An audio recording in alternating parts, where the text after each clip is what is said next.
여러분, 이번 한 주간 행복하셨습니까? 네. 여러분의 인생은 내가 복되다 라고 생각하십니까? 아니면 지지리도 복도 없다 라고 생각하십니까? 복되다 라고 생각하십니까? 그렇다면 여러분, 내가 복되다 라고 하는 기준은 뭡니까? 여러분들께서 나 복됩니다, 나 행복합니다 라고 말할 수 있는 기준이라는 게 도대체 뭘까요? 아마 각자가 가지고 있는 기준을 가지고 행복의 정의를 내릴 거라고 생각을 합니다. 이제 우리가 오늘부터, 이번 주부터 한 달 동안 읽게 된 성경은 시편입니다. 150편으로 되어 있는 이 시편은 현존하고 있는 최고의 종교적 서정시라고 할 수 있습니다. 그 쓰여진 기간만 하더라도 모세로부터 시작해서 바벨론 포로까지 약 1000년 동안 저자만 해도 다윗, 솔로몬, 고라 자손, 아삽 등 모세를 포함하여 여러 명에 의해서 직접적으로 쓰여지고 편집되었다라고 소개하고 있습니다. 시편을 읽으시면, 오늘 우리가 읽은 시편은 좀 굉장히 밝은 분위기지만 사실 150편 중에 약 한 3분의 1 정도는 매우 원망과 비탄과 그리고 탄식시가 많습니다. 그러면 이제 우리가 생각하는, 왜 하나님을 예배하는 그러한 노래들 가운데 왜 그렇게 그러한 감정을 담은 시가 왜 존재할까라고 생각하실 수 있을 것 같습니다. 시라고 하는 것은 우리의 감정을 담은 것이죠. 그러게 우리의 감정이 늘 어떻습니까, 여러분? 여러분, 항상 365일이 매일 밝지만 않잖아요. 어떻게 보면 우리 인생에 밝은 면이 있지만 어두운 면도 있고, 때로는 원망스러운 목소리와 그리고 슬픈 사연들이 우리 가운데 있다라는 것입니다. 그것이 어떻게 보면 그런 인간의 희노애락을 담고 있기 때문에 우리의 인생이 아름다운 것처럼 시편도 그러한 모든 희노애락의 감정을 다 담고 있다라는 것입니다. 그러나 단순히 그러한 인간의 감정만을 노래하는 것이 아니라 시편 안에는 변화하는 인간의 삶 속에서 과연 하나님을 신뢰하는 것이 무엇인지를 우리에게 보여주고 있다라는 것입니다. 어떤 분은 그렇게 이야기합니다. 지금은 과학의 시대고, 그리고 더 많은 문명이 발전해 있는 시대 가운데서 이 시편은 핸드폰도 사용한 적도 없고 자동차도 없고 이런 여러 가지 많은 과학이 발전해 있는 시대와 전혀 동떨어진 시대 가운데서 시편의 기자들이 쓴 내용이 과연 오늘 우리 시대에 도움이 되겠습니까? 오히려 더 현대를 앞서가는 그러한 내용을 담는 책을 읽어야 하는 거 아닙니까? 라고 시편뿐만 아니라 모든 성경을 그렇게 이야기하는 분이 있다라는 것입니다. 성경은 그러한 사람들의 말에 딱 한마디의 문장으로 얘기하고 있죠. 해 아래는 새 것이 없나니 하나도 없습니다. 여러분, 2000년 전, 3000년 전의 삶이나 지금의 삶이나 뭐 핸드폰이 있고 없고, TV가 있고 없고, 도로가 발달되어서 비행기가 있고 없고의 그런 문명의 발달은 분명히 다르지만 그때나 지금이나 사람들이 추구하고 싶어 하는 것은 동일하다라는 것입니다. 그게 뭘까요? 바로 행복이다라는 것이죠. 잘 살고 싶다, 복된 삶을 살고 싶다, 이런 것을 누구나 꿈꾼다라는 것입니다. 서울에 있는 광염교회 조연산 목사님이 계십니다. 그 목사님은 여러 가지 많은 사역들 중에 특별히 어떤 세계적으로 어려움이 찾아오면 무조건 달려나가는, 그래서 119, 그런 교회 119 구조대와 같은 목사님은 그 사역을 감당하시고 교회가 또 그것을 지원하고 있습니다. 그래서 목사님께서는 그러한 세계 곳곳에 특별히 어렵고 재난이 일어난 지역을 봉사하면서 모든 세계를 다 다니시면서 목사님이 느낀 바를 그의 책에서 그렇게 쓰셨더라고요. 어디 가나 목사님은 나는 한국 사람만이 복을 이렇게 막 동양 사람이나 이런 사람만 복을 많이 추구할 줄 알았는데 그게 아니라는 거예요. 어느 시대나 사람이 가는 곳에는 복이라고 하는 것을 받기를 원한다라는 것입니다. 여러분도 그렇죠? 지구상 어디에도 복을 받기를 원하지 나는 복 받기 싫습니다 라고 이야기하는 사람은 아마 없을 것입니다. 우리가 살펴보게 될 이 시편, 특별히 이 1편 말씀은 시편의 서론이면서 동시에 시편 전체의 내용을 요약하고 있습니다. 이 시편이, 오늘 1편이 우리에게 말씀하고 있는 것은 무엇이겠습니까? 바로 복입니다. 시편은 복으로 시작해서 하나님을 찬양하라로 끝납니다. 세상에 많은 책들이 행복을 위한 책들이 너무나 많습니다. 도서관, 서점만 가도 행복을 위한 수많은 책들이 존재하고 있습니다. 그런데 그러한 책들을 다 읽다 보면 한 시대가 지나고 나면 어떤 책이든지 간에 그 시대를 넘기기가 어렵다는 것을 우리는 보게 됩니다. 여러분들이 알고 있는 그런 베스트셀러, 내가 그렇게 좋아했던 책도 어느 시간이 흘러가면 그 책은 책방에서 더 이상 팔지 않고, 그리고 도서관에서도 지하 서고에 그냥 묻혀 있는 그런 경우가 많다라는 것이죠. 왜 그럴까요? 그 시대의 사람들마다 행복이나 삶의 모습이 기준이 다르기 때문이다라는 것입니다.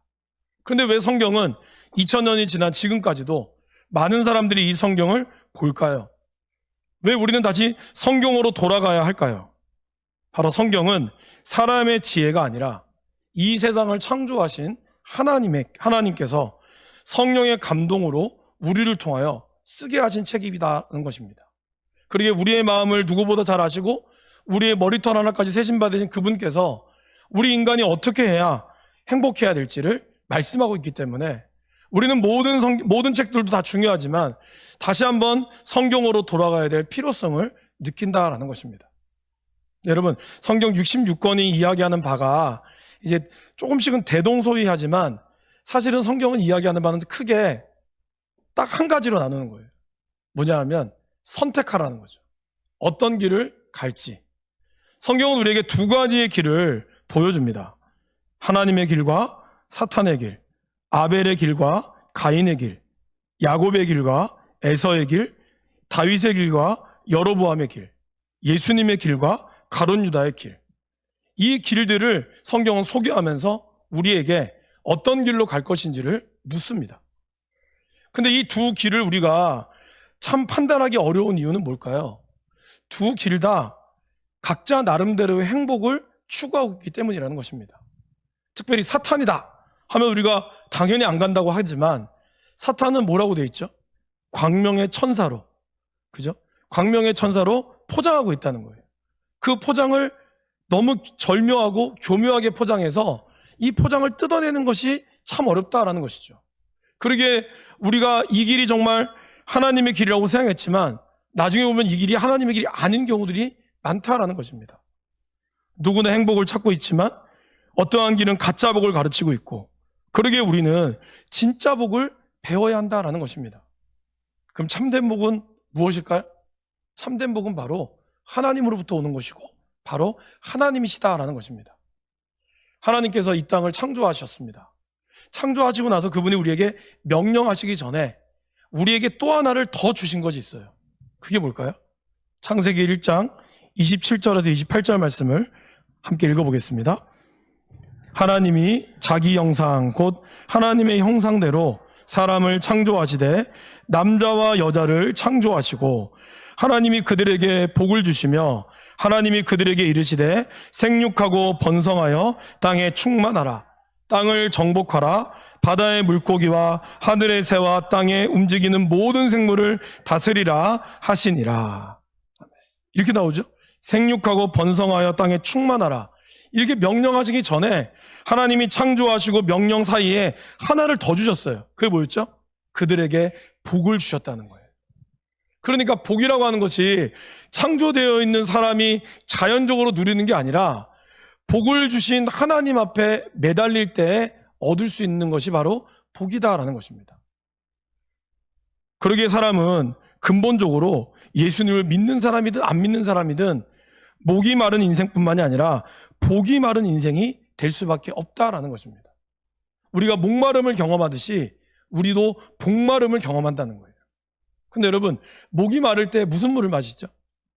그냥 아무 물을 마시면 안 됩니다. 그죠?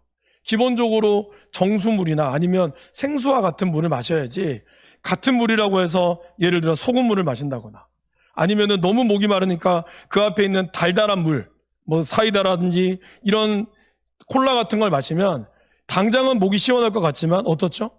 계속 마시면 마실수록 목이 마릅니다. 특별히 소금물 같은 경우는 마시면 나중에 탈수 증상을 일으킨다고 하죠. 그러니까 여러분, 물을 마신다고 해서 다 목마름이 해결되는 것이 아니라 정확한 물을 마셔야 한다는 거죠. 내 몸에 필요한 물을 마셔야 그 물이 나의 목마름을 해결할 수 있듯이 우리가 복을 누린다고 해서 아무런 복을 받으면 안 된다라는 것입니다. 잘못된 복을 받게 되면 그 복은 더 우리를 더 갈망하게 만들고 결국에는 그 추구하는 복 때문에 우리가 죽을 수도 있게 된다라는 것입니다. 인간의 복으로 인한 탈수 증상이 일어날 수 있게 된다라는 것입니다. 결국 우리가 주시는 하나님의 복, 그 복만이 진짜 복이다라는 것이죠. 그래서 시편 말씀은 복으로 시작하여 복된 사람이 어떠한 사람인 것인지, 그리고 그 복된 삶이 간절히 외쳤던 그 말씀을 우리는 앞으로 4주 동안 읽게 될 것입니다. 사랑하는 여러분, 시편 말씀을 통하여 여러분들의 정말 복마름이 해결될 수 있기를 간절히 축원합니다. 성경에 나오는 복은 2가지 단어가 있어요. 하나는 바라크라고 하는 단어이고 또 하나는 에세르라고 하는 단어입니다. 근데 일반적으로 우리가 알고 있는 이 복, 특별히 창세기 1장에서 이야기하는 복은 뭘까요? 바라크라고 하는 단어를 씁니다. 근데 이 바라크라고 하는 복은 원래 무릎을 꿇다 해서 나왔어요. 그러니까 여러분, 복이라고 하는 것을 우리는 뭔가 대단한 걸 누리는 것이 복이라고 생각하지만 사실 하나님께서 말씀하시는 복은 우리가 하나님 앞에 무릎을 꿇을 때 하나님께서 우리 인생을 생육하고 번성하게 나오게 된다라는 것을 말씀하고 있습니다. 그럼 오늘 시편 1편에 나오는 이 복은 뭘까요? 바로 에세르라고 하는 복이에요. 이거는 복을 누려 있는 상태를 뜻합니다. 그러니까 오늘 시편 1편은 이렇게 하면 복을 받는다라는 표현도 되지만 좀 더 정확한 것은 이미 하나님 앞에 무릎 꿇은 인생, 그 사람이 복된 자다. 그러면 이 복된 자가 누구인가? 이거를 오늘 우리에게 소개하고 있는 것입니다. 그러면서 여러분들한테 묻는 거예요. 이렇게 얘기하면서 당신은 그렇다면 어떠한 복을 누리시겠습니까? 어떠한 복을 선택하시겠습니까? 어떠한 길을 걸어가시겠습니까? 이것을 말씀한다라는 것입니다. 근데 이 에세르라고 하는 단어에는 특징이 하나가 있어요. 바로 단수형이 없다라는 겁니다. 그러니까 하나가 아니라 에세르는 반드시 복수형을 써요. 이게 무슨 뜻일까요? 하나님이 주시는 복의 형태가 다양하다라는 겁니다. 여러분, 우리는 어떻죠? 세상이 이야기하는 복은 돈이 많고 좋은 집에 살고 이런 것으로 우리의 복을 정형화하는 경우가 많습니다. 복된 사람이다 하면 우리 모두 그렇게 생각할 거예요. 아마 여러분들도 제가 아까 처음에 복 있다고 생각하십니까? 로 물었을 때 여러분들 나름대로의 기준이 이 정도는 벌어야 복을 받는다고 생각하고, 아니면 이 정도는 살아줘야, 아니면 이 정도는 내가 갖고 있어야 우리가 복이 있다라고 아마 우리 머릿속에 생각하고 있다면 그것이 세상이 만들어 놓은 복이라는 거예요. 그러나 하나님은 복수형을 주셨다는 것은 각자의 삶에 복의 형태가 다 다르다는 거예요. 여러분들이 누리는 복에, 하나님께서 여러분에게 주시는 그런 맞춤의 복은 어느 한 사람이 이렇게 살았다고 해서 여러분들이 이렇게 살지 못한다고 해서 그 사람이 복을 못 받았다고 얘기할 수 없다라는 것입니다. 그러게 우리는 하나님의 복을 이야기할 때 다른 사람과 비교하는 복을 만들면 안 된다라는 것입니다. 하나님은 여러분 각자에게 그러한 복을 주셨다라는 것이죠. 독특하게 만들어 주셨듯이 남들이 받은 복을 여러분들이 너무 부러워하지 않기를 간절히 바랍니다. 하나님이 주시는 복의 형태는 다양하지만 복을 받는 사람들의 자세, 이 바라크라고 하는 이 복의 자세는 동일합니다. 그러면 오늘 시편 기자가 우리에게 소개하는 복 있는 사람들의 이 특징은 뭘까요? 먼저 여러분, 성경에 나오는 이 복 있는 사람들의 특징은요, 행복 자체를 추구하지 않습니다. 그러니까 돈이 행복이기 때문에 돈을 벌기 위해 나아가는 이것 자체를 추구하지 않는다는 거예요. 대부분의 성경 기자, 아니 모든 성경 기자들은 오히려 하나님과의 관계에 집중함으로 그들이 복을 받았다고 생각한다는 거예요. 우리는 먹을 것과 입을 것, 이러한 물질이 풍족하면 행복할 것이라고 생각합니다. 뭔가 좀 이러한 것이 어느 정도 갖춰져야 되지만이 행복할 거라고 생각합니다. 물론 그것이 중요하지 않다는 건 아니에요. 그러나 주님은 행복을 추구하는 우리에게 가장 먼저 중요한 우선순위가 있음을 분명히 말씀하십니다. 그것이 바로 마태복음 6장 33절에서 예수님이 하시는 말씀입니다. 우리 같이 한번 읽어보실까요? 그런즉 너희는 먼저 그의 나라와 그의 의를 구하라. 그리하면 이 모든 것을 너희에게 더하시리라. 예수님은 그렇게 말씀하셨어요. 먼저 너희의 나라와 그의 의를, 하나님의 나라와 하나님의 의를 구하는 것. 하나님과 먼저 관계를 맺을 때 하나님께서 나머지 우리에게 필요한 것, 무엇을 먹을까, 무엇을 입을까, 무엇을 마실까, 이 모든 것들을 하나님께서 주신다라고 우리에게 분명히 약속하고 있다라는 것이죠. 그러게 그것이 너희에게 행복이라는 것을 생각하지 말고, 너희에게 주는 행복은 내가 너희에게 각자 다양하게 내가 줄 터이니 걱정하지 말고 너는 오히려 나와 친밀한 관계를 맺자라고 성경은 우리에게 말씀하고 있습니다. 제가 서두에서 성경은 두 가지의 길을 선택하는 거라고 말씀을 드렸습니다. 그러면 결국 여러분, 복 있는 사람은 어떤 사람일까요? 이 두 가지 길 중에 선택을 잘하는 사람이라는 거예요. 제가 설교 때도 한번 말씀을 드렸죠, 여러분. 우리의 인생은 태어남과 죽음 사이에 있는 삶을 살아간다. 그걸 유명한 철학자가 샤르트르가 그런 얘기를 했죠. 인생은 B와 D 사이에 있는 C다. 그리고 C가 뭘까요? 바로 초이스죠. 우리는 태어남과 죽음 사이에 수많은 선택을 한다는 거예요. 아마 여러분들의 이 선택이 오늘 여러분들을 만들었을 겁니다. 그럼 이제 앞으로 우리의 마지막의 삶의 모습은 어떠한 선택을 하느냐에 따라 달려있다라는 것이죠. 안타깝게도 어떤 영화처럼 그래 결심했어. 그래서 두 가지의 선택을 다 맛볼 수 있다면 얼마나 좋겠습니까? 그죠? 그러나 우리 인생은 그렇게 되지 않는다라는 겁니다. 단순히 짜장면이냐 짬뽕이냐의 문제가 아니라는 거죠. 어떠한 인생을 선택하느냐나 따라 달라지는데 복 있는 사람은 그러한 선택을 잘하는 사람이라는 거예요. 어떠한 선택을 할까요? 1절에 시편 1편 1절에 이렇게 얘기하죠. 복 있는 사람은 악인들의 꾀를 따르지 아니하며 죄인들의 길에 서지 아니하며 오만한 자들의 자리에 앉지 아니하고. 복 있는 사람은 이것을 선택하지 않는다는 거예요. 근데 오늘 시편 기자는 먼저 부정적인 사람들의 모습을 보여줍니다. 모습이 좀 점진적으로 되어 있죠. 처음에는 꾀를 따르다가 그 다음에는 죄인들의 길에 서 있다가 마지막에는 오만한 자의 자리에 앉는다 그래요. 꾀를 따른다라는 것은 걷는다라는 뜻입니다. 그러니까 사람들은 자기 악인들의 꾀를 선택하는 거예요. 그 길을 자신의 필요를 따라 걷습니다. 때로는 그 길이 아니라는 생각이 들 때에도 그 길이 지금 나에게 필요하면 내가 따라갑니다. 그래서 우리는 그렇게 얘기하죠. 이번 한 번만이야. 이 어쩔 수가 없어. 이번 한 번만 하고 다시는 안 해야지. 나는 그렇게 할 수 있다 라고 우리는 이야기합니다. 근데 사람들이 그렇게 걷다가 어느 순간에 그 길에 서게 된다는 거예요. 서는 것이 그냥 잠시 멈추는 게 아니라 영어에 보면 고정하다라는 뜻이 있어요.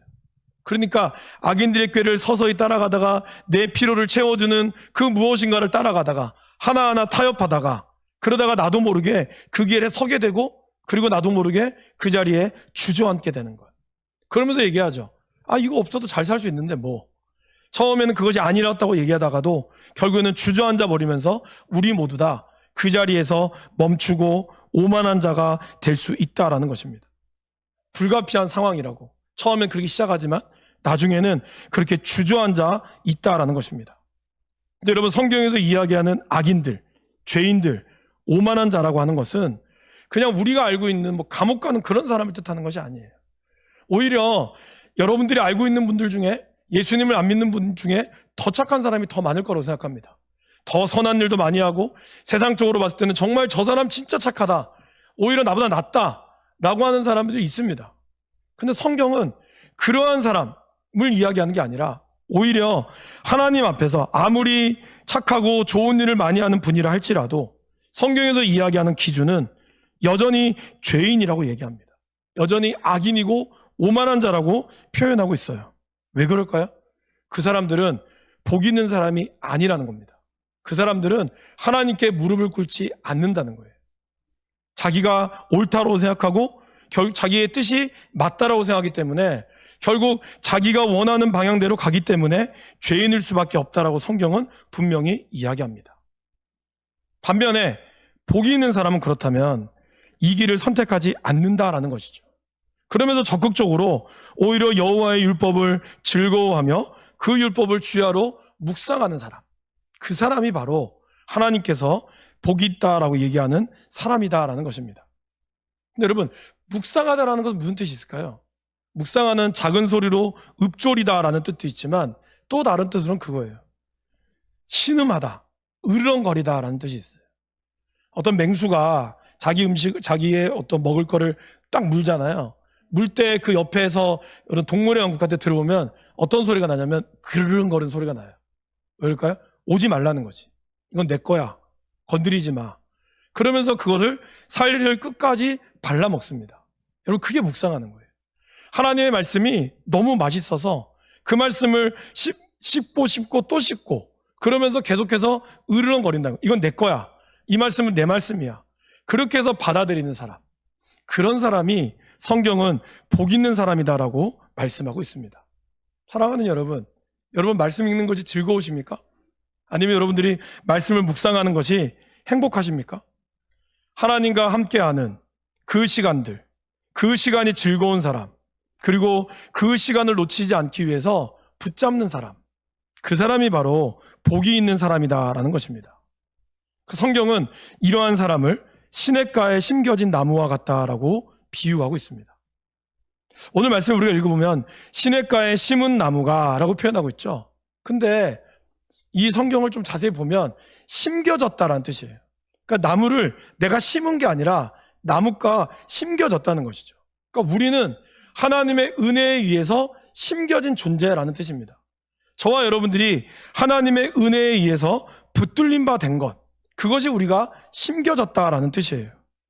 근데 어떻게 보면 심겨졌다라는 것은 자유로울 수 없어 보이죠. 왜냐하면 딱 심겨졌으면은 거기에 고정되어 있잖아요. 근데 시편 말씀은 오늘 그것과 비교되는 모습을 표현하고 있죠. 바로 4절 말씀에 바람에 나는 겨로 표현합니다. 여러분, 바람에 나는 겨는 어떻습니까? 자유분방합니다. 내 마음껏 자유를 찾아 낮아갑니다. 이제 교회 다니는 사람들 얘기 들어보면 이제 많은 분들 이렇게 얘기하죠. 교회 다니는 사람 재미없다. 주일날 어디 가지도 않고 맨날 일주일에 한 번씩 교회 와가지고 뭐 하나? 술도 안 마시고 담배도 안 하고 사람들이 그렇게 나름대로 사람들이 스트레스 푸는 걸 하지도 않으면서 무슨 재미로 사는지 모르겠다. 그런 얘기를 잠깐 가끔 들어요. 어떻게 보면 바람에 나는 자유를 뜻할 수 있고요. 자유분방함을 뜻할 수 있습니다. 그래서 신앙생활 하는 분들 중에도 적당히 그냥 교회를 좀 발 좀 담그고 그리고 나는 평소 때는 내 마음대로 할 거야 라고 하는 분들도 있어요. 그러면서 신앙생활을 좀 자유롭게 하고 싶다라고 얘기하는 분들이 있죠. 근데 여러분, 보긴 좋아 보이죠. 오늘 시편 기자는 그것에 대한 결말을 얘기하는 거죠. 먼저 심겨진 나무의 결과는 늘 생기가 돈다라고 표현하고 있습니다. 그 잎사귀가 마르지 않고 철을 따라 열매를 맺는다라고 표현합니다. 저와 여러분의 육체는 어떻습니까? 시간이 지날수록 우리는 말라갑니다. 그죠? 저도 지금 설교를 하고 있는데 저도 입술이 말라가고 있어요. 물을 마셔야 되는데 너무 멀리 있어가지고 이따가 마시겠습니다. 근데 여러분 어떻습니까? 우리의 피부도 어떻죠? 시간이 지나면 말라가요. 아이들 피부 아시죠? 갓난아기들 피부나 좀 자란 아이들은 그냥 아무것도 안 발라도 돼. 그 애들이 뭐 초등학교 애들이 엄마 따라 한다고 막 화장품 바르면 그러잖아요. 너는 바를 필요가 없어. 너는 그 피부로 이쁘니까. 근데 여러분 어떻죠? 이제 시간이 흘러가면 우리 얼굴은 조금씩 나뭇가지처럼 이렇게 푸석푸석 말라가요. 그래서 마르지 않기 위해서 수분크림도 바르고 또 뭐 앰플도 바르고 뭐 보톡스도 넣고 아무튼 오만 뜨면 다 떡지떡지 붙여요. 왜냐하면 그래야지 내 피부가 탱글탱글 살아갈 것 같거든. 또 그러면서 우리는 또 이게 좋아지는 거죠. 어떻게 보면 우리 몸에 수분이 부족하기 때문에 갈수록 많은 물을 마셔야 됩니다. 그죠? 여러분 영혼도 마찬가지입니다. 영혼도 메마르지 않기 위해서는 늘 생명수 되는 무언가를 공급받아야 하는 거예요. 근데 오늘 복 있는 사람은 어떻게 돼 있죠? 시냇가에 심겨져 있다라고 얘기했어요. 그러기에 마르지 않고 늘 그 피부가 생기 있게 영원히 하나님 말씀에 머물러 있다라는 것입니다. 영원히 메마르지 않는 사람은 이처럼 삶의 뿌리를 마르지 않는 하나님 말씀에 두고 하나님 말씀에 머물러 있다라는 것입니다. 반대로 겨는 바람에 날리고 그리고 이렇게 멀리 날아가는 것 같아서 굉장히 좋을 것 같지만 결국 겨의 인생은 어떻게 될까요? 불태워서 없어질 뿐이다라는 것입니다. 특별히 이 중동 지방에서 이 겨를 비유했던 거는 겨가 무익할 뿐만 아니라 아주 해롭다는 겁니다. 황사와 같이 겨가 날리면 그 사람들 몸에도 너무 안 좋다라는 것이죠. 복 있는 사람은 하나님 말씀을 붙들고 있기에 마르지 않을 뿐만 아니라 그리고 모든 일이 형통하다라고 얘기합니다. 형통하다라는 것은 앞으로 나아간다라는 뜻이에요. 그러니까 복이 있는 사람은 늘 그의 인생이 머물러 있지 않고 앞으로 나아간다라는 것입니다. 그러다가 결국에는 어떻게 될까요? 열매를 맺는 생활을 하게 되는 것이죠. 제가 담임 목사가 되고 나서 가장 먼저 지금도 계속해서 보고 있는 것 중에 하나는 이제 정말 목회에서 존경받는 목사님들의 모습이에요. 때로는 그분의 설교를 듣기도 하지만 저는 그분의 설교보다는 그분이 어떻게 살아왔는가에 좀 관심이 많습니다. 참 놀랍게도 여러분들이 이름만 대면 알만한 목사님들, 지금 뭐 유튜브뿐만 아니라 정말 영향력 있는 목사님들의 삶을 가만히 보시면 그분들이 지금 목회한 지 1, 2년밖에 되신 분들이 아니라는 거예요. 그분의 이름이 알려지고 난 거는 이미 그분의 목회가 거의 15년, 20년 정도 됐을 때 알려졌다는 거죠. 뭘 의미할까요, 여러분? 10년, 20년 동안 알려지지 않았지만 늘 하나님 앞에 정직했고 성실과 하나님과 교제하며 앞으로 나아갔다는 것입니다. 결국 그러한 삶을 하나님은 나중에 그분의 인생에서 열매 맺게 하셨다라는 것이죠. 지금 이제 어제 저희 집에서 나오는데 매미가 울리더라고요. 지금 벌써 여름이 왔다는 뜻이겠죠. 근데 여러분, 그 매미가 여준이가 그러더라고요. 애매미라고. 매미가 여러 종류가 있는데 애매미라는 매미가 있습니다. 근데 여러분, 이 애매미가 알에서 나와서 이 매미가 될 때까지 얼마나 걸리는지 아세요? 15년에서 17년이 걸린다고 합니다. 그러니까 지금 이제 미국이 15년에서 17년 주기에 나오는 두 가지 매미가 수조 마리가 된다고 해요. 그게 이제 앞으로 나올 거라고 해서 미국이 아마 큰 난리가 될 거다라는 표현을 하더라고요. 그러니까 여러분, 15년 동안 17년 동안 땅에 묻어서 아무것도 없이 보이다가 15년 만에 땅을 품고 나아가는 그 매미처럼 우리가 하나님의 말씀에 땅에 뿌리를 받고 있잖아요. 그러면 당장은 눈에 보이지 않는 것처럼 보여요. 당장은 눈에 보이지 않는 것처럼 죽어 있는 것처럼 보이지만 하나님께서 반드시 그 인생에 열매 맺는 인생을 허락하신다라는 겁니다. 그거는 우리가 이 땅 가운데서 끝나는 것만이 아니에요. 우리의 인생이 끝날지라도 하나님은 우리 인생의 평가를 끝으로 맺지 않는다는 것이죠. 인생에 대한 흥망의 평가는 그 사람의 살아있는 때와 죽음 후의 시간까지 넣고 평가해야 된다라는 것입니다. 보십시오. 예수님의 제자들, 사도 바울은 모두 다 비참한 죽음을 맞이했습니다. 십자가에 거꾸로 매달렸다거나 아니면 사지가 찢겼다거나 그로 인하여 사자의 밥이 되었다거나 성경을 예수님을 잘 믿는 사람들이 좀 잘 죽었으면 더 좋았을 것을 안타깝게도 12제자뿐만 아니라 사도 베드로도 비참한 죽음으로 인생을 맞이했습니다. 무덤 하나 없이 그냥 그들의 인생은 끝난 경우들이 대부분이었어요. 누가 보면 그 사람의 인생은 실패했다고 보지만 그분들은 자기의 인생을 한 번도 실패했다고 표현하지 않았습니다. 사도 바울은 자기의 달려갈 길을 마치고 나에게 감옥에서 나는 이제 생명의 면류관을 받았다라고 그는 이야기했고, 그리고 더 중요한 건 뭘까요? 지금 그분들의 헌신으로 인하여 저와 여러분들이 이 자리에 있게 되었다는 것. 막 그 사도들의 죽음이 없었다면 과연 우리가 이 자리에서 예수를 믿고 있었을까요? 여러분들을 위한 믿음의 조상들의 기도가 아니었다면, 여러분들 세대의 기도가 민족을 향한 누군가의 기도가 아니었다면 과연 우리가 지금 이 자리에 있었을까요? 그렇다면 그분의 인생은 결코 저주받은 인생이 아니다라는 것입니다. 그것이 바로 복된 인생이었다라는 것입니다. 그분들은 삶은 주님과 함께라면 하나님의 주시는 이 괴로움은 오히려 은총이라고 고백했습니다. 그러기에 그분들의 삶이 복된 삶이었다라는 것입니다. 그렇다면 오늘 우리에게 있어서도 복이라는 것이 무엇이 되어야 할까요? 사람들이 이야기하는 복된 삶의 기준이 아니라 하나님의 말씀에 뿌리를 두고 있는가, 그렇지 않는가가 복된 삶의 기준이 되어야 한다라는 것입니다. 아이들의 성적표가 이 아이들의 인생입니까? 우리는 이 아이들의 성적표를 보면서 이 아이의 미래를 예측하지만, 그러나 성적표대로 아이들의 미래가 좌우되지 않아요.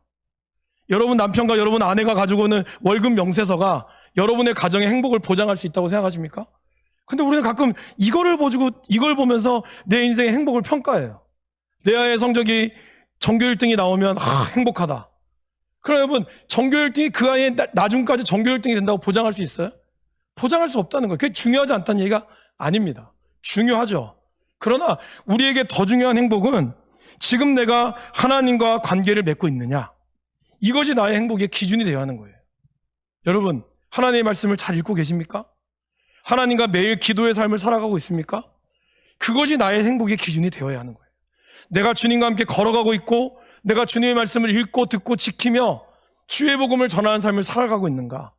그것 때문에 내가 고난받을지라도 하나님이 내 인생을 붙들으다는 확신을 가지고 내가 늘 주의 말씀에 붙어있는 삶, 그것이 내 인생의 행복의 기준이 되어야 한다라는 것입니다.